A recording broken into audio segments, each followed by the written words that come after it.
Did you know Olympus claimed that they used full-frame image sensor in their first interchangeable lens DSLR, the E1? This camera was ahead of its time. It packed some really cool features and technology that changed the landscape of camera industry. We'll talk about them and more in this video.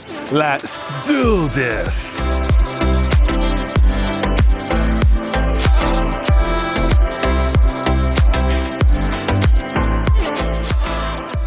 I wasn't bluffing when I said that Olympus claimed they use full frame in the Olympus E1. If you check out the official product page and the press release information, it was always consistent. Olympus said they use full frame transfer CCD image sensor in the E1. They even have a close-up diagram to show how the CCD image sensor looks like.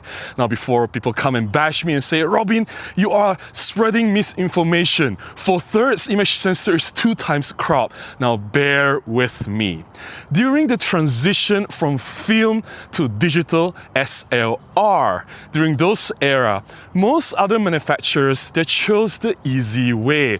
Instead of designing a complete new digital system, they just repurposed the existing mount and film SLR lenses to be used in their DSLR. Therefore, instead of using film, they just replaced it with a digital sensor while maintaining the same mount and the same lenses.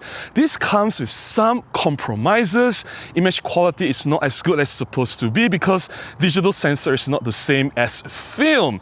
Therefore, knowing this, Olympus decided not to take the easy way out. They chose to redesign everything from scratch. They created a new digital sensor and a new mount. This system is called 4/3. It's 100% fully digital. That's why this new image sensor is called full frame, because technically there is no crop. They use the entire full 100% of the frame. That's why it was called full frame in the beginning. Of course, over the years, things get a little bit more confusing, where the big players, they have crop sensor, meaning that instead of using the full 35mm area, they use a smaller area called crop. So just to keep things consistent, 4/3 format or Olympus, they chose to follow the usual convention of saying that, this is a 2 times crop. So technically, 4/3 is a full frame system. It doesn't have crop because there's nothing to crop from. Use the entire sensor. It does come with a lot of benefits, and this technology has been replicated and copied by even the big players today.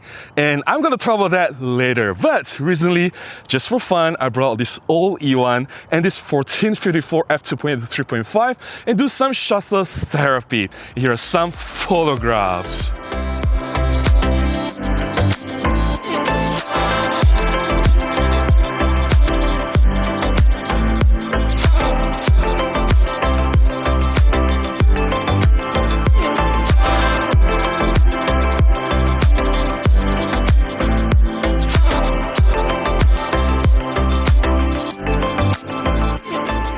One important feature that's often overlooked that was adopted by Olympus when they designed the 4/3 mount was Telecentric optical design. This feature is so good that it was copied by both Canon and Nikon when they went mirrorless full frame. So what is Telecentric optical design? Basically, the lens is made to be bigger to cover the entire frame of the image sensor, and the rear element of the lens is brought in much closer to the sensor. This will allow the light to hit the image sensor more perpendicularly, which allows the sensor to gather more light, more data, resulting in better image quality. Basically, it is a way to optimize the collection of light on the image sensor. Results is amazing. You get corner to corner, edge to edge sharpness. Overall per pixel quality is improved, and it proved to be so good. That's why 4/3 system, both Olympus and panels on it, and later on in the Micro Four Thirds system, which also continues the use of this telecentric optical design, the lenses have always been so sharp, so good, and yet they are made so small. Now, because it is so good, right, it's so effective, this telecentric optical design proved to be really, really amazing. Both Canon and Nikon also adopted the same telecentric optical design when they moved to mirrorless full frame in the year 2018. Canon, they went mirrorless with the RF mount, and Nikon went with the Z mount. That was in 2018. But Olympus already had this. In their E1, this first interchangeable lens camera from Olympus 4/3 in the year 2003, 15 years before Canon and Nikon adopted the telecentric optical design.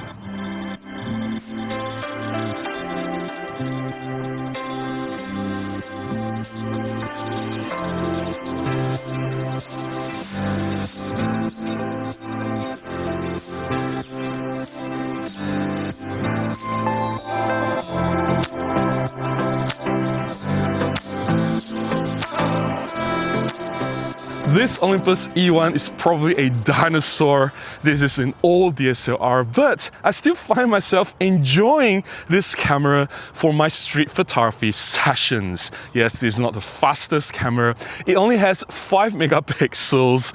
It doesn't have a lot of new features like image stabilization, but I gotta say, there's something about this camera that's just so fun to use.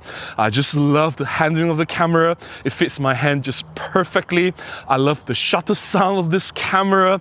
I love the overall experience. The camera is responsive. I managed to nail my shots, no problem. And more importantly, I also love the color rendering of this image sensor full frame transfer CCD image sensor in this camera, which technically, if I'm not wrong, was made by Kodak. So pleasing, warm Kodak CCD sensor colors come out from this Olympus E1. Man, I gotta say, I really love the images I got from this camera.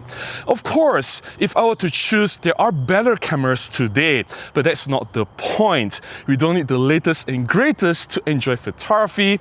If you truly want to have fun, if this camera was great 20 years ago, it is still a great camera today. If you have fun shooting with this camera many years ago, it is still a perfectly fun camera to use today.